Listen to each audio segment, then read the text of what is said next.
Zaqatalanın güllü çiçəkli kəndlərindən biri olan 3-cü talaya maxara yemağa getdik.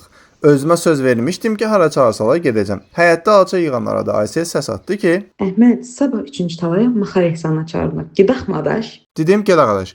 Əliboş getmək istəmədim. Yolüstü Gəncə təndirinə şirniyyat almağa girdim. Vitrində bir-birindən gözəl tortlar və şirniyyatlar var idi. Mən də mövsümə uyğun çeyrək tortu aldım. Çıxanda təsadüfən Zalxa və Türkanla qarşılaşdım. Hara geysən qa? 3-cü talaya maxara yemağa. Biz də gəlirik onda. Gəlin.